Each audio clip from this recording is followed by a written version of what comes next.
বনি ইসরাইলীদের কাছে একটা সিন্দুক ছিল, যেই সিন্দুকের ভিতরে কিছু বরকতি জিনিস মূসা আলাইহিস সালাম, হারুন আলাইহিস সালাম এবং তাদের পরিবারের কিছু সামগ্রী বরকতান এই সিন্দুকের মধ্যে ছিল। এজন্য এই সিন্দুকটারে তারা বরকতি সিন্দুক মনে করত। এই সিন্দুকটা তারা কখনো হাতছাড়া করতো না। এই সিন্দুকটারে তারা সর্বদা নিজের কাছেই রাখত এবং সিন্দুক তাদের কাছে থাকতো। বরকত আসতো, সব ধরনের খারাপি থেকে আল্লাহ এই বরকতি সিন্দুকের খাতিরে হেফাজত করতেন। ভাইরা বন্ধুরা, এরপরে দেখা গেল কি এমন একটা ঘটনা ঘটে গেল। একবার জালুত যুদ্ধ করে বনি ইসরাইলীদেরকে পরাজিত করে এবং তাদের ওই সিন্দুকটাকে ছিনায় নিয়ে যায়। এটা তালুতের আগে। ভাইয়েরা বন্ধুরা, তখনও তালুতের হাতে ক্ষমতা আসে নাই। জালুত প্রভাব খাটা শক্তি খাটাইয়া বনি ইসরাইলীদেরকে পরাজিত করলো। ওই বরকতের সিন্দুকটা সে নিয়ে গেল। বনি ইসরাইলের মানুষগুলা হতাশ হয়ে পড়ল, আমাদের বরকতি সিন্দুকটা জালুত নিয়ে গেছে, আমাদের যে কোনো মূল্যে এই সিন্দুক ফিরে আনতে হবে, কারণ এর ভিতরে আল্লাহর পক্ষ থেকে অনেকগুলি বরকতি জিনিস রয়েছে। সিন্দুকের কারণে আমরা আল্লাহর পক্ষ থেকে অনেক বরকত প্রাপ্ত। মুসিবত আযাব থেকে আল্লাহ আমাদেরকে রেহাই দেয়। না, সিন্দুকটা যে কোনো মূল্যে জালুতের কাছ থেকে আনতে হবে। এই চিন্তা, এই ফিকিরে তারা একত্রিত হলো, যুদ্ধ করার জন্য, জিহাদ করার জন্য প্রস্তুতি নিল।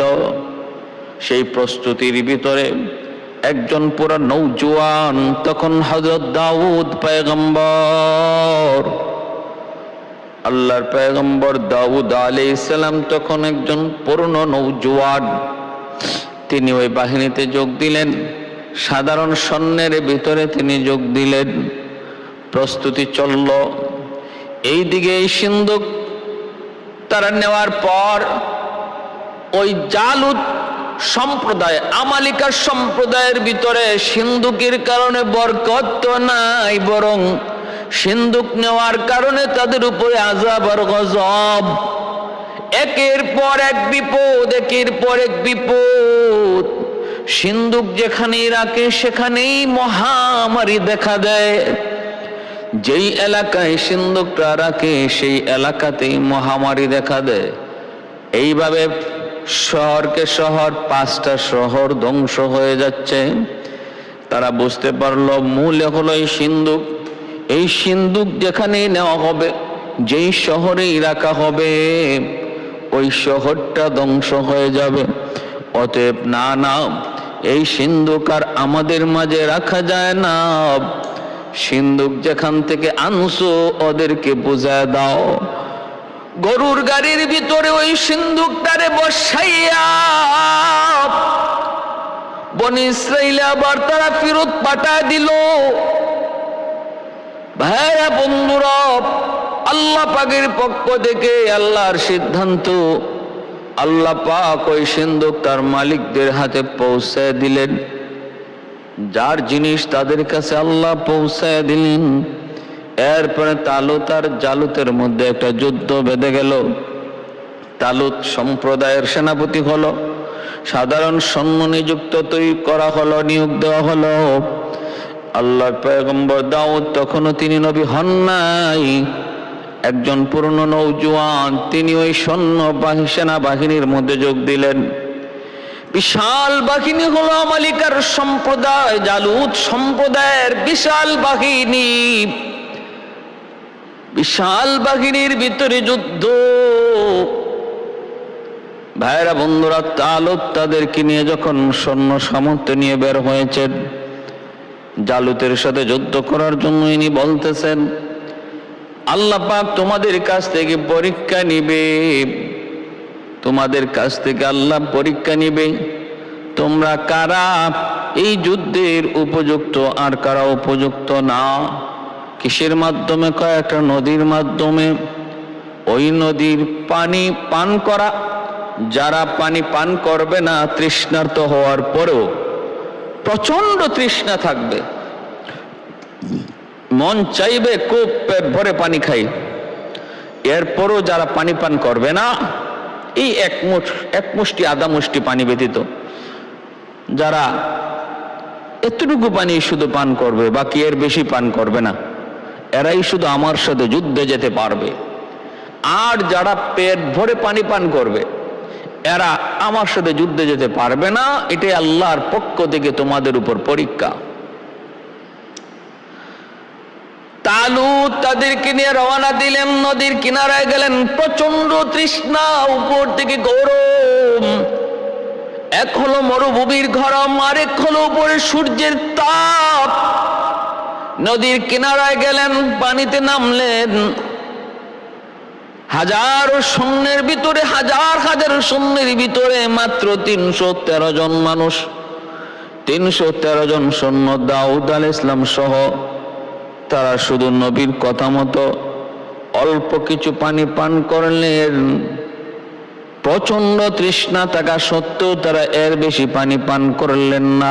জান রক্ষা করার মতো দূর পানি শুধু হাতে নিলেন, আর বাকি হাজারেরও উপরে তারা পানি পাইয়া বেহুশ হইয়া পানি পান করলো। যার ফলে ওরা নদী পার হওয়ার পর অলস হয়ে একদম অচেতন হয়ে পড়ে গেল। আর যুদ্ধে যাওয়ার মতো এদের সাহস থাকলো না, নিষ্ক্রিয় হয়ে গেল।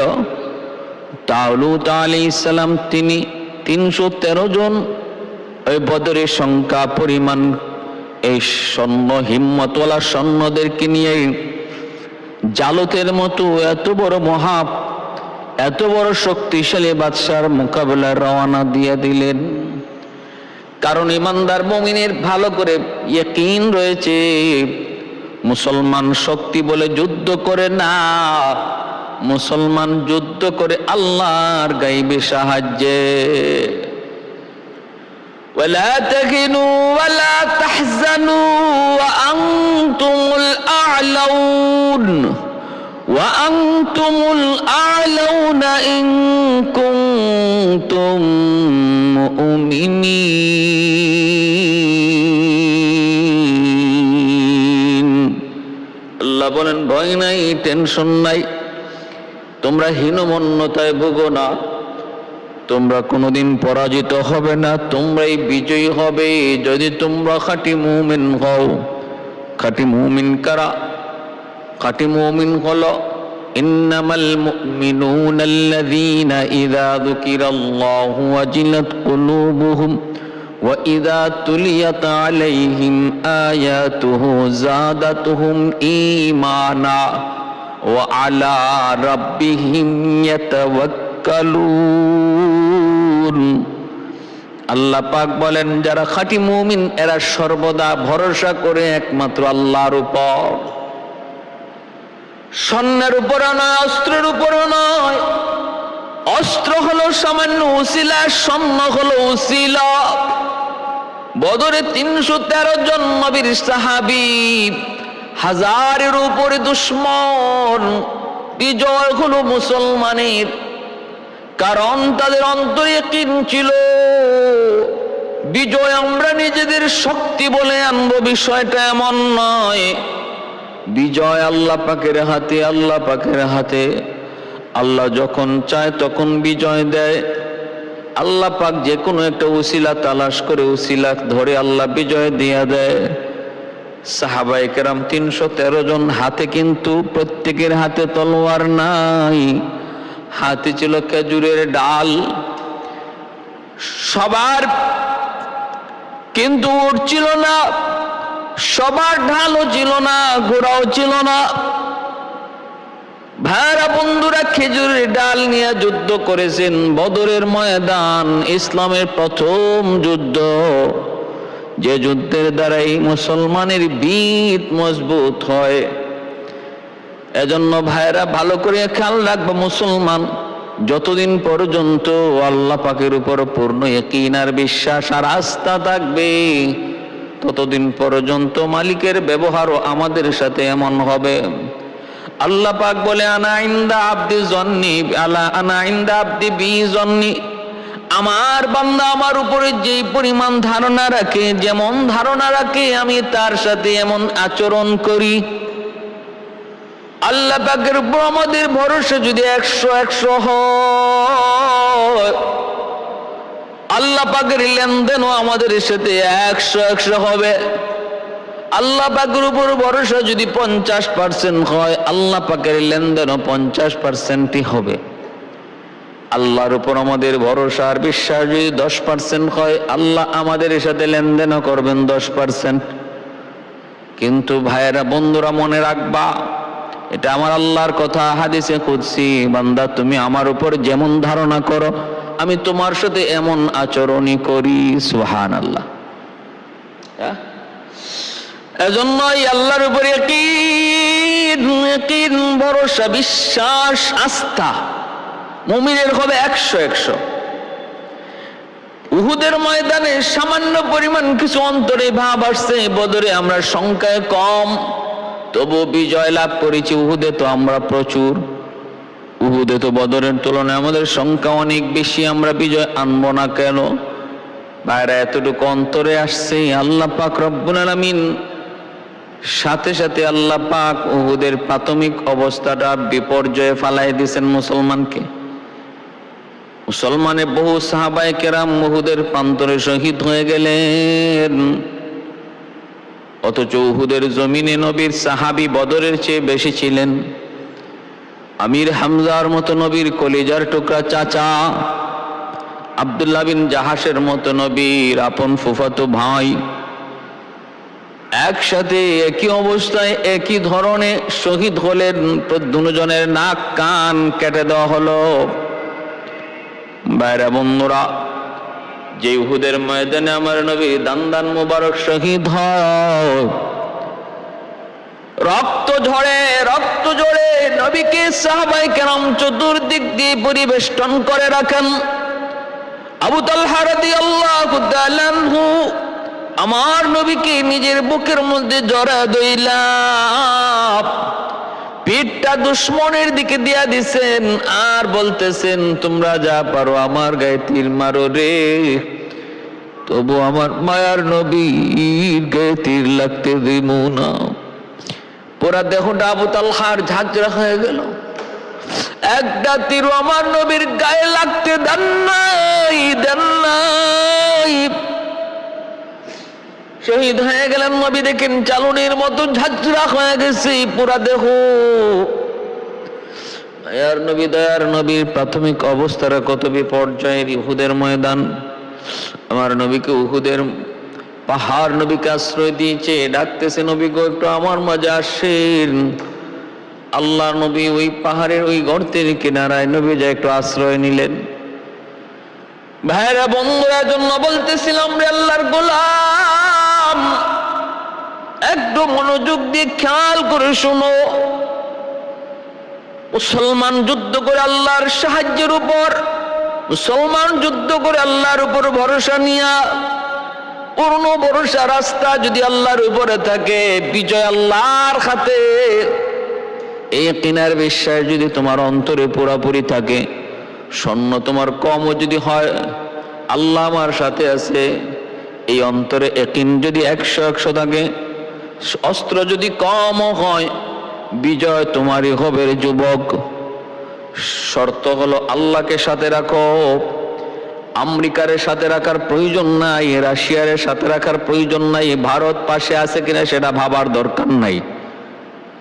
এরা কোনোদিন তোমার উপকার করবে না, তোমার পাশে থেকে তোমার হেল্প করবে না, তোমার নিরাপত্তা দিবে না, কারণ তুমি ইমানদার। একজন ইমানদার যতই সুরত বদলায়, খ্রিস্টান ইহুদিদের কালার ধরে, তবু ইহুদি আর খ্রিস্টান কোনোদিন তাদেরকে আপন মনে করে নেয় না। সুরত আর রং যতই ওদের ধরুক, আজকে ফিলিস্তিনের মুসলমানের উপরে নির্যাতন, সুরতের রঙের নমুনায় অনেক পুরুষেরই নমুনা ওদের মতো, কিন্তু আযাব ওদের পক্ষ থেকে যে নির্যাতন তা কিন্তু বন্ধ হয় নাই। কারণ হলো একটাই, আল্লাহ পাক রব্বুল আলামিন বলেন وما نقموا منهم إلا أن يؤمنوا بالله العزيز الحميد الذي له ملك السماوات والأرض والله على كل شيء شهيد. ইমানদারের ঈমান আছে, ইমানদারের অন্তরে দৌলতে ঈমান আছে, এটাই হলো ইহুদিদের যন্ত্রণা, জ্বালা। এই ঈমান যতদিন আছে ততদিন কোনো দিন আপনি আমি ওদের বন্ধু হতে পারবো না। ভাইরা বন্ধুরা, জন্য বলতেছিলাম, ভাইরা বন্ধুরা, সর্বদা আমাদের খেয়াল রাখতে হবে আমাদের পাশে আমার আল্লাহ আছেন না নাই। আল্লাহকে যদি সাথে রাখতে পারি, আল্লাহকে যদি আমার সাথে রাখতে পারি, তাহলে দুনিয়া, তামাম দুনিয়া এক হয়ে যাক, অসুবিধা নাই, বিজয় আমার হবে, আমার হবে। আর যদি সাময়িক কোনো ক্ষতি হয়, সেটা আল্লাহ পাকের ভিন্ন কোনো হিকমত রয়েছে। ভাইরা বন্ধুরা, দাউদ আলাইহিস সালাম যুদ্ধে গেলেন তালুতের পক্ষে। এইদিকে জালুত সেও ময়দানে হাজির। মাত্র 313 জন তারা নবী তালুত আলাইহিস সালামের কথা মতো অল্প পানি পান করে তারা সতেজ ছিলেন। শক্তি আল্লাহ তাদেরকে আরো বাড়ায় দিলেন। এই 313 জন লই তিনি জিহাদের ময়দানে তিনি রওনা দিলেন। তালুত দেখা মাত্রই কয়, তোমাদের ভিতরে শক্তিশালী কারা পাঠাও। তখনকার সময় যুদ্ধের পরিস্থিতি, যুদ্ধের নিয়মই ছিল এমন, একজন একজন করে আসো। হযরত দাউদ আলাইহিস সালাম তিনি অনুমতি চাইতেছেন। তালুত বলতেছেন যে তুমি অল্প বয়সের, তুমি না অন্য করে পাঠাইনি বলতেছেন, শুধু না আমাকে অনুমতি দেন, অনুমতি দেন। জালুত সে খুব ক্ষমতাশালী ছিল, হিম্মত ছিল এবং অনেক যুদ্ধের কৌশল জানত। পুরা দেহটা ছিল তার লৌহ বর্ম দ্বারা আবৃত, লোহার পোশাক। ওই যে লোহার পোশাক, মাথার মধ্যে লোহার হেলমেট, আবার শরীরের মধ্যে লোহার পোশাক, যার কারণে তলোয়ার দিয়ে আঘাত করেও কিছু করা যেত না, তীর মেরেও তার কোনো ক্ষতি করা যেত না। ওই অবস্থায় জালুতকে হত্যা করার মতো কোনো সুযোগ নাই। শুধু একটা সুযোগ আছে, একটা পথ আছে, সেটা হলো চোখ। এই চোখের দুটো ছোট্ট ছিদ্র, এই চোখের দুটো ছোট্ট ছিদ্রই শুধু খোলা ছিল, আর বাকি বডি পুরাটা লোহার বর্ম দ্বারা আবৃত ছিল। হযরত দাউদ আলাইহিস সালাম মাত্র যৌবনে পদার্পণ করেছেন। তালুতকে বলতেছেন, আপনি আমারও অনুমতি দেন, আমাকে অনুমতি দেন, আমি ওর মোকাবেলা করবো। বলে কিভাবে করবা? ওর তো কোনো এমন তোর শরীরে আঘাত করার কোনো রাস্তাই তো নাই। উনি বলেন, ইনশাআল্লাহ আমি ব্যবস্থা করব, আল্লাহ আমাকে সাহায্য করবেন, আপনি আমাকে অনুমতি দেন। এই বইলা তিনি অনুমতি নিয়ে নিলেন। সামনের দিকে আগাইতেছেন আল্লাহর পয়গম্বর। ভাইরা বন্ধুরা, তালুত অনুমতি দিয়া দিলেন। দাউদ আলাইহিস সালাম তিনি সামনে আগাইলেন। এতটাই শিকারিতে পারদর্শী ছিলেন দাউদ আলাইহিস সালাম, এতটা শিকারিতে পারদর্শী, যেদিকে তিনি নিশানা করতেন ইনার নিশানা কখনো লক্ষ্যভ্রষ্ট হতো না। এতটা তীরান্দাজ ছিলেন, এতটা তার হাতের মজবুত আঁকি ছিল, আঘাত ছিল, একদম লক্ষ্য যেখানে সেদিকেই তাক করে তিনি তার আঘাত করতে পারতেন। দাউদ আলাইহিস সালাম তিনি একটা ছোট্ট পাথরের টুকরে হাতে নিলেন, যে পাথরটা শুধু তার ওই চোখের ছিদ্র দিয়ে ঢুকতে পারবে, লোহার যে ছিদ্রটা আছে এই ছিদ্র দিয়ে চোখে ঢুকতে পারবে, এতটুকু পাথরের দুটা টুকরা হাতে নিলেন। হাতে নিয়া হযরত দাউদ আলাইহিস সালাম জালুতের কাছে গেলেন। যাইয়া তিনি তার চোখ বরাবর নিশানা করে আল্লাহর নাম নিয়ে এমন ভাবে আঘাত করলেন। ভাইরা বন্ধুরা ভালো করে ইয়াদ করবেন, যদি আল্লাহকে সাথে রাখতে পারো যুবক, তাহলে তুমি আমি পাথর ছুড়ব, কিন্তু গন্তব্যে পৌঁছায় দেবে কে? আল্লাহ। তুমি আমি শুধুমাত্র হাত দিয়ে ইশারা করব, পুরা কাজটা করবেন আল্লাহ। আমার তোমার ইশারা হবে আর কাজ করবেন আল্লাহ। ওয়ামা রামাইতা ইয রামাইতা ওয়ালাকিন্নাল্লাহ রামা। আল্লাহকে বন্ধু তুমি তো মারো নাই, তুমি যখন মারছিলা তখন আমি মারছি। পাথরের ঢিল তুমি দাও নাই, ঢিল তো দিছি আমি আল্লাহ।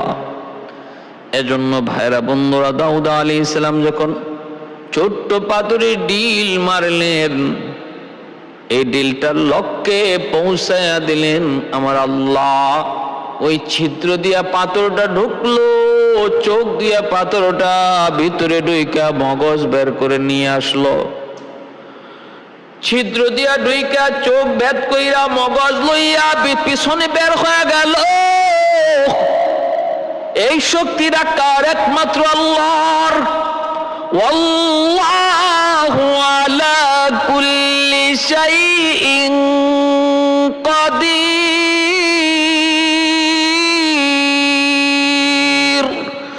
সকল ক্ষমতার মালিক একমাত্র আল্লাহ। সকল ক্ষমতার মালিক একমাত্র আল্লাহ। আবাবিল পাখির পায়ের মধ্যে ছোট্ট পাথরের কণা, টুটির মধ্যে পাথরের কণা। ওই পাথরের কণা যখন আব্রাহার বাহিনীর উপরে সারল, আব্রাহার বাহিনীর উপরে চারা মাত্রই দেখা গেল প্রত্যেক সৈন্যের নাম পাথরের মধ্যে লেখা। নাম লেখা পাথর মাথার মধ্যে পড়লো, ছিদ্র করে, বডি ছিদ্র করে, পায়খানার রাস্তা দিয়া বডির নারী বুড়ি বের করে। যে হাতির উপরে বসা ছিল সেই হাতির বডিটা ছিদ্র করে মাটিতে দেবে গেল। একটা পাখির টুটের মধ্যে রাখা পাথরের কণায় যদি এমন শক্তি আল্লাহ পাক দিতে পারে, দাউদ আলাইহিস সালামের হাতের ইশারায় যেই পাথরের টুকরাটা ঢিল মারলেন, ওই পাথরের টুকরায় কেমন শক্তি আল্লাহ পাক দিয়েছিলেন। ছিদ্র দিয়ে ঢুকলো, চোখ ভেদ করে মাথার মগজ লইয়া পিছন দিকে বের হয়ে গেল। ভাইরা বন্ধুরা, এজন্য বলতেছিলাম সকল ক্ষমতার মালিক একমাত্র আল্লাহ। কাদির কুদরত দারি হরচে খাহি আকুনি। কাদির কুদরত দারি হরচে খাহি আকুনি। मुर्दा राजा हम तो बख्शी जिंदारा बेजा कुनी। मुर्दा राजा हम तो बख्शी जिंदारा बेजा कुनी। कादिर कुदरत दारी बरकमाल अंता रब्बी अंता हसबी जुल জালাল। জালুত শেষ হয়ে গেল। ওদের সর্দার, আমালিকা সম্প্রদায়ের সর্দার জালুত যখন খতম হয়ে গেছে, বাকিরা যারা ছিল সৈন্য সব ভয়ে ময়দান থেকে পালাইছে। হযরত তালুত আলাইহিস সালামের নেতৃত্বে, দাউদ আলাইহিস সালামের আঘাতে, বাহাদুরিতে জালুতের মতো ক্ষমতাসীন, অতি ক্ষমতাবান বাহিনীর বিরুদ্ধে বনী ইসরায়েলের বিজয় হলো। বনী ইসরায়েলের বিজয় হলো। ভাইরা বন্ধুরা, এরপরে আল্লাহর পয়গম্বর দাউদ আলাইহিস সালাম, আল্লাহ পাক রব্বুল আলামিন ওনাকে নবী বানাইলেন। 40 বছর বয়সে আল্লাহর পয়গম্বর তিনি নবুয়তি পাইলেন। ভাইরা বন্ধুরা, হায়াত ছিল কম, কিন্তু আদম আলাইহিস সালামের দেওয়া হায়াত পায়া হায়াত বেড়ে গেল, আয়ু বেড়ে গেল, 100 হলো। ইন্তেকাল কেমনে হয়? মুসনাদে আহমদ কিতাবের ভিতরে এসেছে, আবু হুরায়রা রাদিয়াল্লাহু তাআলা আনহু থেকে বর্ণিত। দাউদ আলাইহিস সালাম অনেক আত্মমর্যাদাবান একজন মানুষ ছিলেন। গায়রত ছিল খুব বেশি। দাউদ আলাইহিস সালাম ঘর থেকে কোথাও যদি বের হতেন, দরজা বন্ধ করে তিনি বের হয়ে যেতেন। কাউকে তার ঘরের ভিতরে ঢুকতে দিতেন না, বা সেটা পছন্দ করতেন না। তিনি দরজা বন্ধ করে বের হয়েছেন।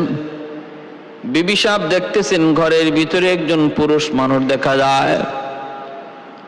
তিনি ডাক দিয়ে বলতেছেন, কে গো, দরজা বন্ধ, ঘরের ভিতরে তুমি ঢুকলা কেমন করে?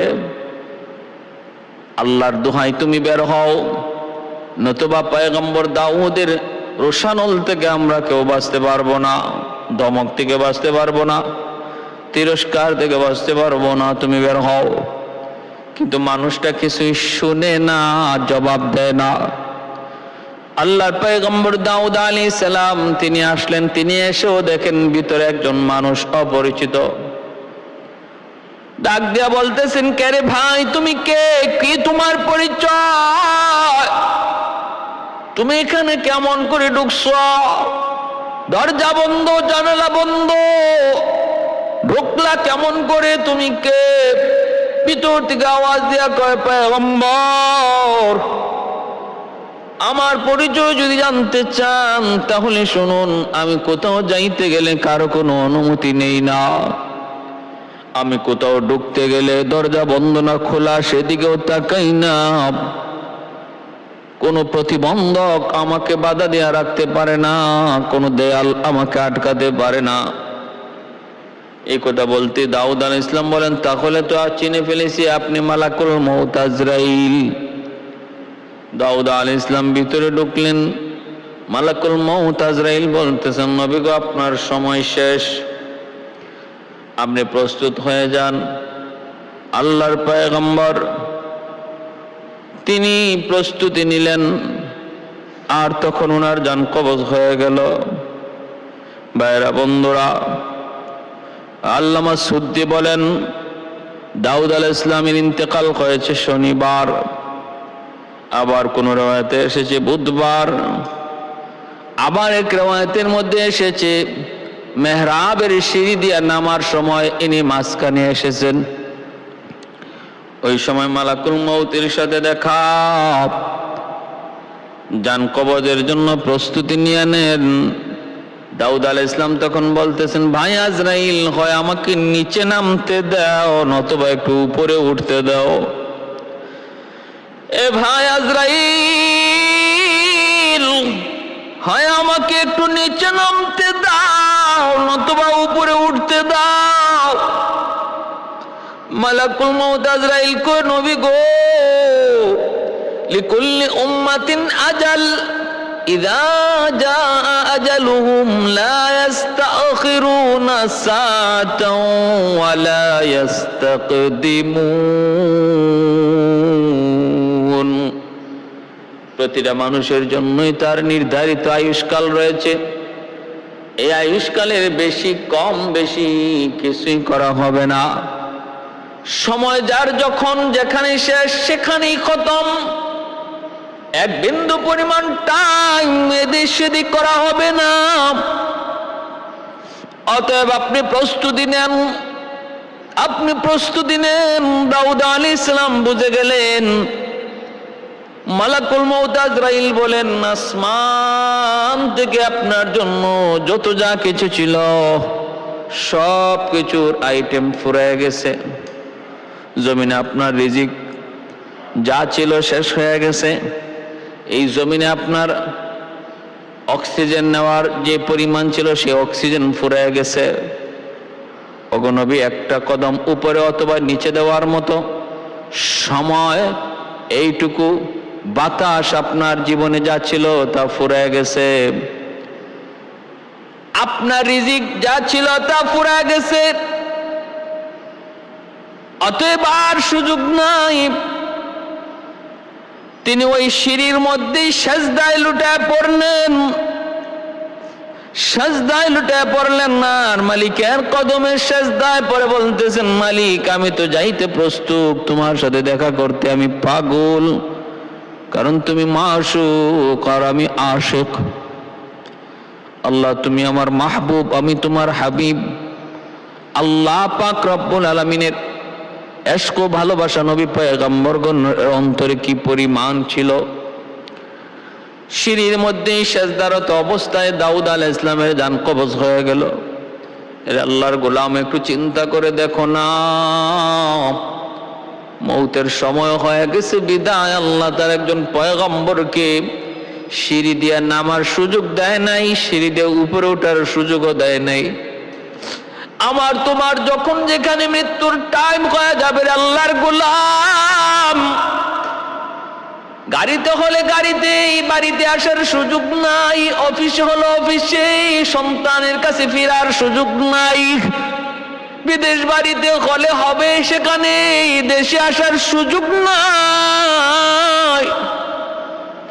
যার যেখানে যেই হালতে মরণ আল্লাহ লিখে রাখছেন, হাদিস শরীফে আল্লাহর নবী বলেন ওই জায়গা মরতে পৌঁছাইতে আল্লাহ তার একটা হাজত সৃষ্টি করে দেন। যেই জমিনে আল্লাহ যার মরণ লিখে রাখছেন ওই জমিনে পৌঁছার জন্য তার একটা প্রয়োজন আল্লাহ পাক তড়িৎ গতিতে সৃষ্টি করে দেন। সে ওই প্রয়োজনের খাতিরে সেখানে যাওয়ার জন্য পাগল পারা হয়ে যায়, পাগল পারা হয়ে যায়। ভাইরা বন্ধুরা, জন্য বলতেছিলাম এখানেই উনার ইন্তেকাল হয়ে গেল। সুলাইমান আলাইহিস সালাম উনার সন্তান সুলাইমান আলাইহিস সালাম বাবার লাশটা নিচে নামাইলেন। ভাইরা বন্ধুরা, এরপরে দেখা গেল আল্লাহর পয়গম্বরকে গোসল করানো হলো, কাফন পরানো হলো, জানাজা দেওয়ার জন্য ময়দানে হাজির করা হলো। মরুভূমির উপরে প্রচন্ড সূর্যের তাপ। ওনার জানাজা এক ঐতিহাসিক জানাজা হয়েছিল বনি ইসরাইলে। এত বড় জানাজা আর আগে পরে হয় নাই, মুসা আলাইহিস সালাম ব্যতীত। এত বড় জানাজা হযরত দাউদ আলাইহিস সালামের জানাজার মধ্যে প্রায়, ভাইরা বন্ধুরা, জানাজার মধ্যে অনেক অনেক বুজুর্গ অনেক সেখানে হাজির হয়েছিলেন। এমনকি তাদের যে যাজক ছিলেন, ধর্মযাজক, 40,000 ধর্মযাজক দাউদ আলাইহিস সালামের জানাজায় শরীক ছিলেন, যাদের মাথার টুপি ছিল লম্বা টুপি। ভাইরা বন্ধুরা, উপর থেকে প্রচন্ড রৌদ্রের তেজ। সুলাইমান আলাইহিস সালামের কাছে তারা আবদার করলেন, আপনি একটু আমাদের রৌদ্র থেকে একটু ব্যবস্থা করেন।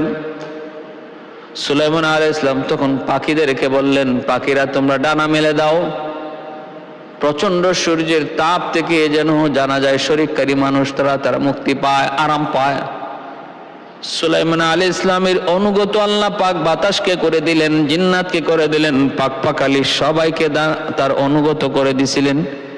বিদায় পাখিরা সাথে সাথে ওনার কথাগুলি শুনল এবং প্রতিটা পাখি ডানা মেলে মেলে চতুর্দিক দিয়ে এমন ভাবে বেষ্টন করে ফেললো, জানাজায় শরীককারী মানুষ কারো গায়ে আর সূর্যের তাপ লাগে না। এমন ভাবে চতুর্দিক দিয়ে পাখি ডানা মেলে রাখলো, অক্সিজেন আসা বন্ধ হয়ে গেছে। এখন তাড়াতাড়ি তারা বলতেছে, পয়গম্বর শ্বাস প্রশ্বাস নিতে কষ্ট হয়, একটা ব্যবস্থা করুন। পাখিদেরকে বললেন, পাখিরা তোমরা যেদিক থেকে বাতাস আসা যাওয়া করো এই দিকে ডানা দিয়ে ঘুরো না, সূর্যের তাপটা যে দিক দিয়ে আসতেছে ওই দিক দিয়ে তোমরা ডানা মেলে রাখো। সাথে সাথে পাখি আবার ওনার কথা মতো সূর্যের তাপটাই শুধুমাত্র ডানা দিয়ে আটকায় রাখলো। বাতাস যেই দিকে ঢোকার সেই দিকে ঢুকলো, আরাম পাইল। উপস্থিত মানুষরা সবাই সুলাইমান আলাইহিস সালামের সর্বপ্রথম মুজিজা তারা এখানে দেখলো। জানাজার সময় দাউদ আলাইহিস সালামের জানাজার সময় উড়ন্ত পাখি আকাশে ডানা মেলে ছায়া দিয়ে রাখলো। সংখ্যা গণিত হাজার লক্ষ মানুষ জানাজায় শরীক হলো।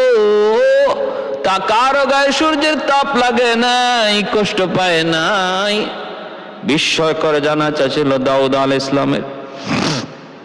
ভাইরা বন্ধুরা, হযরত দাউদ আলাইহিস সালামের অনুগত আল্লাহ করে দিছিলেন। দাউদ আলাইহিস সালামের অনুগত পাহাড় ছিল, তার অনুগত। দাউদ আলাইহিস সালামের সাথে তাসবিহ পাঠ করত পাহাড়, দাউদ আলাইহিস সালামের সাথে তাসবিহ পাঠ করত পাখি। দাউদ আলাইহিস সালামের অনুগত ছিল লোহা, ইনি লোহাকে হাত দিয়ে ধরলেই লোহাটা মোমের মতো হয়ে যেত, আর লোহাকে মোমের মতো করে তিনি যা খুশি তা বানাইতে পারতেন। আর লোহা দ্বারা বানানো জিনিস আল্লাহর পয়গম্বর বাজারে বিক্রি করতেন। ভাইরা বন্ধুরা দেখেন, এত বড় পয়গম্বর লোহার জিনিস বাজারে বিক্রি করে জীবিকা তালাশ করতেন, ব্যবসা করতেন হালাল তরিকায়, সেটা ছোট্ট হোক। বাদশাহ আলমগীর তিনি ছিলেন সুই সুতা দিয়ে সেলাই করতেন, টুপি সেলাই করে করে টুপি নিয়ে বাদশাহ আলমগীর বাজারে বিক্রি করতেন। বাইতুল মাল থেকে টাকা নিতেন না। দাউদ আলাইহিস সালাম তিনিও বাইতুল মাল থেকে কোনো টাকা নিতেন না, সরকারি রাজস্ব কোষ থেকে টাকা নিতেন না, বেতন নিতেন না।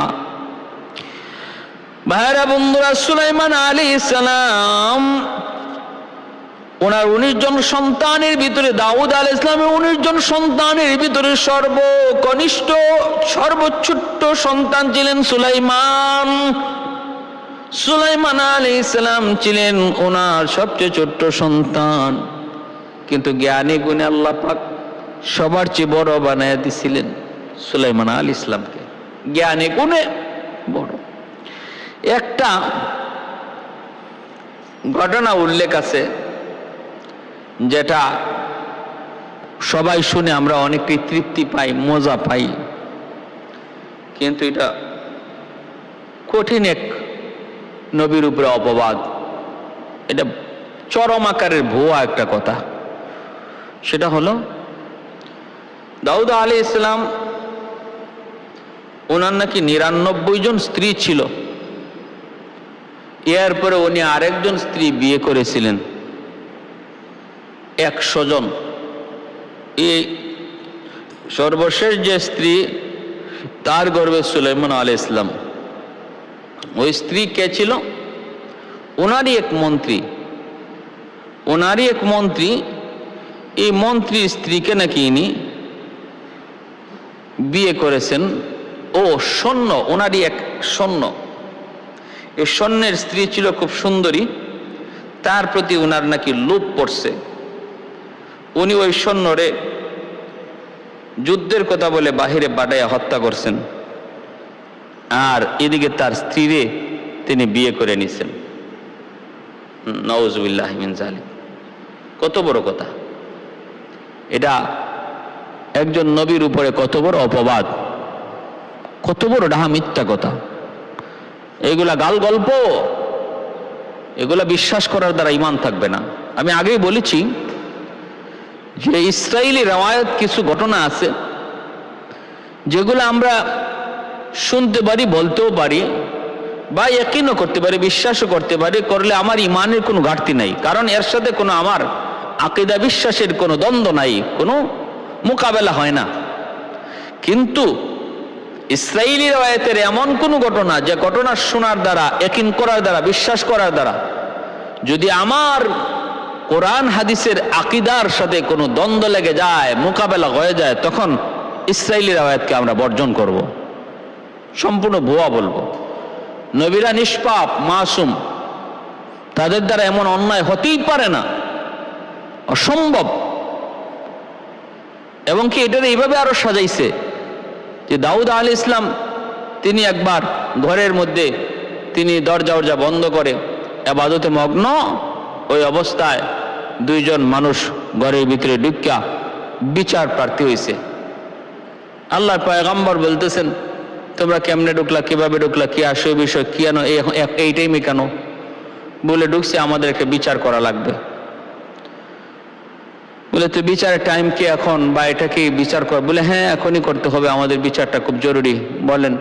বলে কি আছে বিচার? কি বিচার? বলে বিচার হলো আমার 99টা, আমার ভাইয়ের 99টা ছাগল, ভেড়া, আর আমার মাত্র একটা ভেড়া। সে 99টা ভেড়া থাকার পরেও সে আমারই একটা নেওয়ার জন্য পাগল, আমার একটা নেওয়ার জন্য খুব জুলুম করে, অত্যাচার করে। এটা কি তার জন্য ঠিক না বেঠিক? দাউদ আলাইহিস সালাম তখন বুঝতে পারছেন নিজের ভুলটা। তিনি বলেন, এটা চরম অন্যায়, চরম গর্হিত কাজ, অন্যায় কাজ। তো 99টা ভেড়া তোমার আছে, আরেকজনের আসেই মাত্র একটা, তারটা নেওয়ার জন্য এত পাগল কেন? বলে এটা চরম অন্যায় বলে উনি সেজদায় পড়ে গেছে। বলে আল্লাহ পাক রব্বুল আলামিন বুঝাইছে যে তোমার 99 জন বিবি আছে, আরেকজন বিবি তুমি যে আরেকজনেরটা আনতে চাও, যার আছেই একটা, এটা কি তোমার সাথে তুমি কি জুলুম করো নাই? তুমি কি জালেমের খাতায় পড়ো নাই? সেজদায় পড়ে আল্লাহর কাছে তওবা করলেন, আল্লাহ তারে মাফ করলেন, তিনি বুঝে গেছেন। আমার ভাইয়েরা বন্ধুরা, সম্পূর্ণ ডাহা মিথ্যা কথা, নবীর উপরে একটা অপবাদ। মূলত দাউদ আলাইহিস সালাম একবার বলছিলেন, আল্লাহ আমি আমার মহলে এমন কোনো টাইম যায় না যেই টাইমটাতে তোমার জিকির হয় না। টাইম বান্দা ছিল, সময় বান্দা ছিল। ইনি এতটা থেকে এতটা পর্যন্ত আল্লাহর জিকির করবেন, ওনার সন্তান এতটা থেকে এতটা পর্যন্ত জিকির করবে, ওনার অমুক স্ত্রী এতটা থেকে এতটা পর্যন্ত জিকির করবে। অল টাইম মহল জিকিরে থাকতো, আল্লাহর গুণগান, আল্লাহর তাসবিহ তাহলিলে থাকতো, কোনো সময় গ্যাপ যেত না।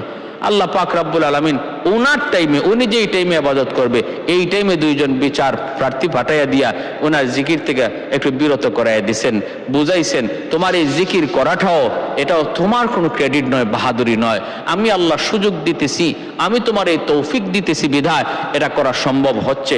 যদি আমি তোমাকে এরকম ব্যস্ততার ভিতরে রেখে দেই তাহলে কি তোমার দ্বারা আমার জিকির করা সম্ভব? দেখো না, একটু ব্যস্ততার ভিতরে ফালাইয়া দিলাম, দুইজন বিচার প্রার্থী আইলো, এদের ব্যস্ততার ভিতরে পইরা এইটুকু টাইম তো তোমার জিকির থেকে সরে গেল, আমার জিকির থেকে তোমার এইটুকু টাইম গাফেল হয়ে গেল, গাফলতি চলে আসলো, এই টাইমের ভিতরে তো আর জিকির তোমার মহলে কেউ করে নাই। ভাইরা বন্ধুরা, সেজদায় পড়ে আল্লাহর কাছে তিনি ক্ষমা চাইলেন, আল্লাহ সব কিছু তোমার দেওয়া তৌফিক, আমি আপনিও যে ইবাদত করতেছি, বন্দেগী করতেছি, এটা কার দেওয়া তৌফিক? আল্লাহর দেওয়া। এজন্য বাহাদুরি করার কোনো সুযোগ নাই, সুযোগ নাই, এই কথা বলার কোনো সুযোগ নাই, আমি তো এত বড় বুজুর্গ, আমি তো এত বড় আল্লাহওয়ালা, আমি তো এত বড় বুজুর্গ, এত বড় আল্লাহওয়ালা, এমনটা বলার কোনো সুযোগ নাই, সুযোগ নাই। বাইরা বন্ধুরা, সুলাইমান আলাইহিস সালাম তিনিও বহুত বড় একজন পয়গম্বর ছিলেন। দাউদ আলাইহিস সালাম বাইতুল মুকদ্দাসের নির্মাণ কাজ শুরু করেছেন, আর ওই অবস্থায় নির্মাণ কাজ শেষ করতে পারেন নাই। মেহরাব থেকে নেওয়ার পথে উঠতেও পারেন নাই, নামতেও পারেন নাই, মাঝখানে জান কবজ হয়ে গেল, জানাজা হলো। ভাইরা বন্ধুরা, সুলাইমান আলাইহিস সালামের মুজিজা উপস্থিত লক্ষ লক্ষ মানুষ দেখলো, পাখির ছায়া সবাই দেখলো। এরপর আল্লাহর পয়গম্বরকে দাফন করা হলো।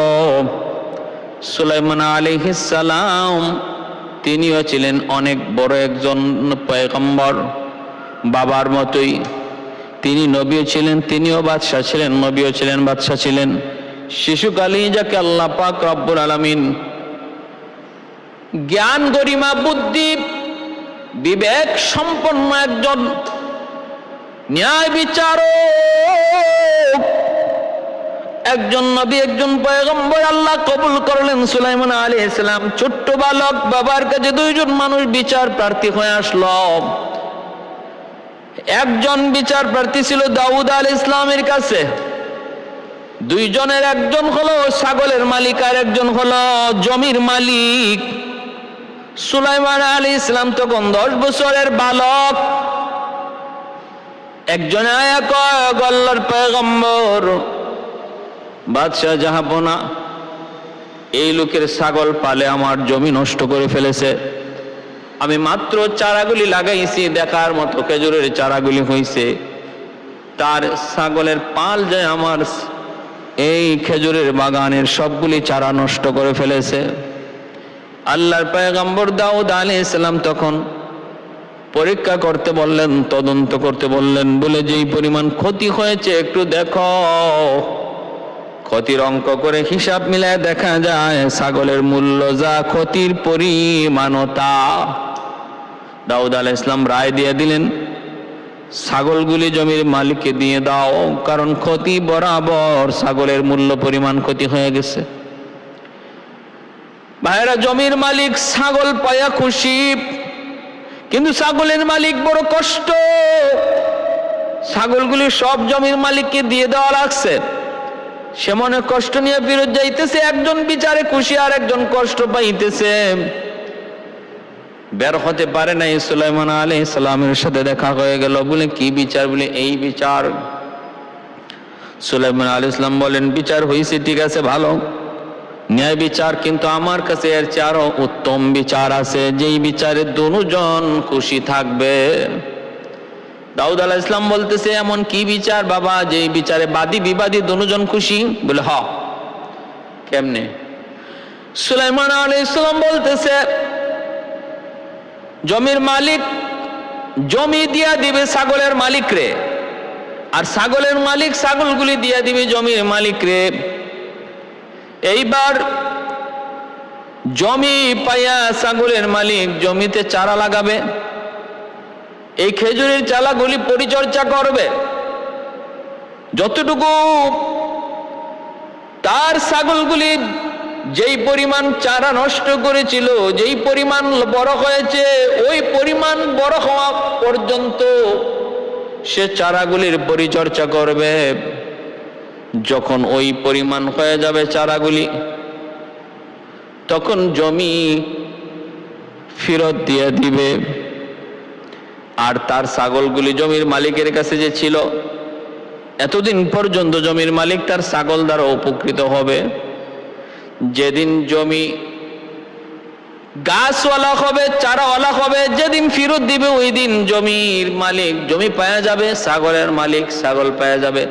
এতদিন পর্যন্ত জমির মালিক ছাগল থেকে তার উপকার নিছে, আর ছাগলের মালিক তার জমি কইরা দিছে।